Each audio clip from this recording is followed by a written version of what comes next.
दोस्तों, महाराष्ट्र में विधानसभा चुनाव कब होंगे, ये बहुत बड़ा सवाल है। हालांकि कहा जा रहा है कि नवंबर के दूसरे सप्ताह में चुनाव हो सकते हैं, लेकिन उससे भी बड़ा सवाल है कि आखिर महायुति के भीतर सीट शेयरिंग को लेकर के क्या चल रहा है और साथ ही साथ एमबीए के भीतर सीट शेयरिंग को लेकर क्या चल रहा है, कौन सा फॉर्मूला तय किया जा रहा है। एक तरफ तो चंद्रशेखर बावनकुले कहते हैं कि 80% सीटों पर हमारी सहमति बन चुकी है।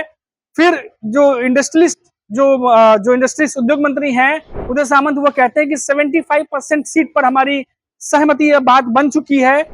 उसके बाद फिर सहयोगी दल के जो बड़े नेता हैं, यानी अजित पवार के एनसीपी के नेता, वो ये कहते हैं छगन भुजबल कि मुझे तो कुछ पता ही नहीं है कि किस फॉर्मूले पर क्या तय किया जा रहा है। तो ये अपने आप में एक खिचड़ी बनी हुई है। एक तरफ तो महायुति के गठबंधन के एक दल के नेता ये दावा करते हैं कि सहमति बन रही है 75% सीट पे, 80% सीट पे। वहीं उसी गठबंधन के दल के सीनियर नेता ये कहते हैं कि हमें तो पता ही नहीं है कि कौन सा फॉर्मूला तय किया जा रहा है और क्या किया जा रहा है। हालांकि हमने कितनी सीटें डिमांड की है वो हमें सिर्फ पता है। तो आखिर ये क्या खिचड़ी पक रही है, चलिए आज इस पर चर्चा करते हैं। नमस्कार दोस्तों, मेरा नाम है मनीष कुमार सिंह और आप देख रहे हैं 4 PM महाराष्ट्र। दोस्तों, अजीत पवार की एनसीपी के बड़े नेता हैं, सीनियर नेता है छगन भुजबल। उन्होंने कहा है कि एनसीपी की तरफ से जो है वो जो मीडिया रिपोर्ट्स हैं उनके हवाले से मैं आपको बता रहा हूं कि एनसीपी ने 90 सीटें मांगी थी। और हालांकि बहुत पहले छगन भुजबल ने ये बात कही भी थी कि 90 सीटें इस बार अजीत पवार की एनसीपी जो है वो विधानसभा चुनाव में मांग रही है, लेकिन कितनी सीटें मिलेंगी ये तो अभी आने वाला समय बताएगा। लेकिन उससे पहले सीट शेयरिंग को लेकर जो माथापच्ची चल रही है महायुति के भीतर, उस पर चर्चा कर लेते हैं। देखिए, लगातार बैठकें चल रही हैं। आपको पता होगा कि इन बैठकों में लगातार 15-20 दिनों से जो बैठक चल रही है उसमें बीच में गृह मंत्री अमित शाह भी आए थे, जो महायुति के नेताओं के साथ बैठक करके गए। फिर जेपी नड्डा भी आए थे, वो भी बैठक करके गए और दोनों ने मूल मंत्र दिए सीट शेयरिंग को लेकर के। और साथ ही साथ ये भी कहा कि आपसी एकजुट होकर के लड़िए ताकि मजबूती से लड़ें, गलत मैसेज ना जाए। और इसका ठीक उल्टा होता दिखाई दे रहा है। महाराष्ट्र में आए दिन महायुति के नेता बयानबाजी करते हैं, कुछ ना कुछ ऐसी चीजें करते हैं जो साफ तौर पर दिखाता है कि अंदर अंदर लड़ाई तो चल रही है। अब देखिए, सीट शेयरिंग को लेकर के मैं आपको बता देता हूं कि सबसे पहले जो बीजेपी के जो यहाँ के प्रमुख नेता हैं चंद्रशेखर बावनकुले महाराष्ट्र के, उन्होंने कहा कि हमारी लगातार बैठकें चल रही हैं और महायुति के तीनों ही दल के बीच 80% सीट पर सहमति बन चुकी है और बाकी बची हुई सीट पर जल्द ही सीट शेयरिंग पर सहमति बन जाएगी। उसके बाद उदय सामंत कहते हैं कि 75% सीटों पर हमारी सहमति बन गई है और बाकी बचे सीटों पर भी हमारी बातचीत हो जाएगी। फिर आता है मीडिया रिपोर्ट्स के हिसाब से बताता हूं, उसके बाद आता है फिर बयान छगन भुजबल का, जो कहते हैं कि 90 सीटें अजित पवार की एनसीपी की तरफ से मांगी गई थी, लेकिन कौन से सीट पर क्या फॉर्मूला बन रहा है उन्हें कुछ पता ही नहीं है इस बारे में। तो ये अपने आप में बड़ा एक कॉन्ट्रडिक्शन पैदा करता है। उसके बयानबाजी जो है कहीं भी सपोर्ट करती हुई नहीं दिखाई देती है। साथ ही साथ ये सवाल खड़ा करता है कि क्या वाकई में 75% 80% पर सीट शेयरिंग पे बातचीत बन चुकी है। वहीं अगर हम बात करें एमबीए की तरफ से, तो एमबीए की तरफ से अभी खुल के कुछ भी दावा नहीं किया गया है कि कौन कितने सीटों पर चुनाव लड़ेगा। हालांकि मुंबई के परिप्रेक्ष्य में बात करें तो उद्धव ठाकरे की जो शिवसेना यूबीटी पक्ष, उनकी तरफ से 20 से 22 सीटों पर मुंबई में चुनाव लड़ने की बात कही गई थी और बाद में सुनने में आया कि शरद पवार की एनसीपी की तरफ से भी 7 से 8 सीटें मुंबई में मांगी गई हैं। तो ये बातें सामने निकल करके आई हैं। अब देखिए कि कुछ दिनों पहले ही ये चर्चा जोरों पर क्यों है, क्यों सीट शेयरिंग को लेकर अब ज्यादा से ज्यादा जल्दी से जल्दी होड़ मच रही है, क्योंकि कुछ दिनों पहले ही एक संबोधन में महाराष्ट्र के सीएम एकनाथ शिंदे ने यह बात कही है कि नवंबर के दूसरे वीक में, यानी दूसरे सप्ताह में विधानसभा चुनाव हो सकते हैं, इसके पूरे चांसेस है। और इस बयान के आने के बाद तमाम जो नेता हैं, दल हैं, उनको यह अंदाजा लग गया कि कहीं ना कहीं नवंबर के मिड में चुनाव कराने की तैयारी है।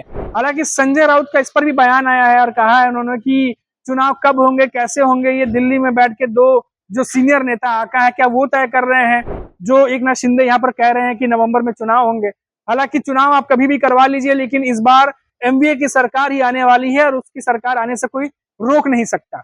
साथ ही साथ संजय राउत ने बीएमसी इलेक्शंस की भी बात कही, जो बाकी के कई सारे महाराष्ट्र में इलेक्शन होते हैं जो होल्ड पर है, उन पर बातें कही और कही कि आप कभी भी कोई भी इलेक्शन करवाइए, आप लेट करवा रहे हैं लेकिन कभी भी करवाइए, इस बार तो सत्ता बदलनी ही है और एमवीए की सरकार आनी है। ये बात संजय राउत ने कहते हुए हमला बोला है एकनाथ शिंदे पर और साथ ही साथ महायुति पर। तो देखिए, आज के महाराष्ट्र में राजनीतिक परिदृश्य में सबसे बड़े सवाल जो हैं उनमें से एक है सीट शेयरिंग।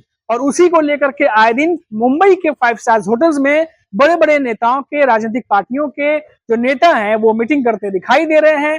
कौन कितनी सीटों पर लड़ेगा उसकी खींचतान चल रही है, और एमवीए से ज्यादा खींचतान जो खबरें आ रही है उसके हिसाब से महायुति में चल रही है, क्योंकि कुछ दिनों पहले ही चंद्रशेखर बावनकुले ने यह बयान दिया था कि लोकसभा में जो गलतियां हुई हैं वो विधानसभा चुनाव में वो नहीं दोहराने वाले। और खासतौर पर उनका इशारा था जो सीट शेयरिंग को लेकर और कैंडिडेट्स के नामों को लेकर अनाउंस करने की जो देरी हुई थी उसकी ओर इशारा था कि इस बार वो डिले नहीं करने वाले और जल्द से जल्द सीट शेयरिंग करके जो कैंडिडेट्स हैं उनके नाम भी वो अपनी तरफ से अनाउंस करेंगे, ताकि जो लोकसभा चुनाव में गलतियां हुई वो विधानसभा चुनाव में ना हो। और इसीलिए बैठकें बैक टू बैक चल रही है महायुति के नेताओं की, और कोशिश ये है कि सीट शेयरिंग का निपटारा किया जाए। और इसी में जो अजीत पवार की एनसीपी है उनके तमाम नेता या एकनाथ शिंदे की शिवसेना के जो तमाम नेता वो कोशिश कर रहे हैं कि जितनी सीटें मांगी गई थी उतनी सीटें उनके खाते में आए, क्योंकि सभी को पता है कि महाराष्ट्र में सीएम का फेस उसी का बनना तय है जो ज्यादा सीटें जीत करके लाएगा। और पार्टी के अंदर बात कर लीजिए या गठबंधन के अंदर बात कर लीजिए, जो ज्यादा सीटें जीत कर अपनी हैसियत को बड़ा करेगा उसी की बात मानी जाएगी और उसी की बात सुनी जाएगी। महाराष्ट्र की राजनीति में ये तय है, और इसीलिए कोई भी पार्टी कम सीटों पर चुनाव लड़ने की सहमति नहीं दिखा रही, ज्यादा से ज्यादा सीटों पर चुनाव लड़ने की तैयारी इस समय चल रही है। और खास तौर से बात कर ले तो सबकी नजरें इस बार अजीत पवार के एनसीपी पे है, क्योंकि एनसीपी को कितनी सीटें मिल रही है अजीत पवार को ये देखना सबसे ज्यादा दिलचस्प होगा, क्योंकि लोकसभा चुनाव के बाद सिर्फ 4 सीटों पर लड़ने वाली एनसीपी, अजीत पवार की एनसीपी में ही सबसे ज्यादा नाराजगी देखी गई थी। और जो उनके सीनियर नेता उन्होंने खुल करके बयानबाजी भी की थी, और कई सारे नेताओं ने, एक नहीं, दो नहीं, तीन नहीं, बल्कि नाम, बहुत सारे नाम हम गिना भी नहीं सकते, जो लोकसभा चुनाव के बाद वो बयानबाजी करते हुए दिखाई दिए थे, और असंतोष जो है उनके सामने साफ साफ दिखाई दिया था। और छगन भुजबल ने तो खुल करके जो है वो बीजेपी में हमला भी बोलना शुरू कर दिया था। तो इस बार तमाम नेता वेट एंड वॉच की स्थिति में है कि इस बार के सीट शेयरिंग में अजीत पवार की एनसीपी को कितनी सीटें मिलती हैं, और जितनी सीटें मिलेंगी क्या उसको वो हंसते हंसते कबूल कर लेंगे, या फिर उसके बाद जो सीटें मिल रही हैं उसके बाद असली खेल शुरू होगा। इसका भी इंतजार होगा, क्योंकि आप देख लीजिए, हमने पहले की वीडियो में भी बताया है कि जिस तरीके से अजीत पवार अपनी एक इंडिविजुअल इमेज के साथ में जो राजनीति कर रहे हैं, जो इंडिविजुअल अपनी इमेज के साथ पॉलिटिक्स कर रहे हैं, वो महायुति के साथ अपने आप को कई जगह नहीं जोड़ते हैं।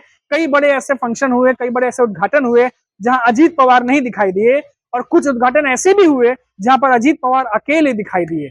और साथ ही साथ आपको जन सम्मान यात्रा तो पता ही होगी, पूरी जन सम्मान यात्रा जो है अजीत पवार की एनसीपी ने अकेले तय कर लिया अपने पोस्टर्स, अपने बैनर के तले, और लाडली बहन योजना को लेकर के जो लोगों तक वो पहुंचे हैं, खुद दल के नेता ही, जो गठबंधन, जो घटक दल के नेता है, जो सहयोगी दल है, उन्हें ही कई बात रास नहीं आई है। तो कुल मिलाकर यही है कि सीट शेयरिंग इस बार महायुति के लिए ज्यादा पेचीदा है, क्योंकि इस बार एकनाथ शिंदे की शिवसेना और अजीत पवार की एनसीपी भी कम सीट पर मानने वाली नहीं है, ऐसा साफ साफ दिखाई दे रहा है। तो यानी बीजेपी के लिए मुश्किल की घड़ी है, और ये एक ऐसी घड़ी है जहां पर अब उन्हें जो लोकसभा चुनाव में हुआ वैसी स्थिति महाराष्ट्र में बिल्कुल नहीं है। बीजेपी उतनी मजबूत नहीं है, क्षेत्रीय पार्टियां भी पूरे दमखम के साथ अपनी बातें रख रही हैं, यानी जो एक तरीके से कह सकते हैं नेगोशिएशन, जिसको हम महाराष्ट्र की राजनीति में कहते हैं, सीटों को लेकर नेगोशिएशन की जो एक हैसियत है, वो हैसियत जो है कहीं ना कहीं एकनाथ शिंदे की शिवसेना, अजीत पवार की एनसीपी की बढ़ी हुई है, और इसीलिए वो बीजेपी के साथ लगातार ज्यादा सीटों की डिमांड रखते नजर आ रहे हैं। फिलहाल अभी के लिए इतना ही, फिर लौटेंगे तो बात करेंगे महाराष्ट्र की किसी बड़ी खबर पर। तब तक के लिए आप देखते रहिए 4 PM महाराष्ट्र, और मुझे इजाजत दीजिए। नमस्कार।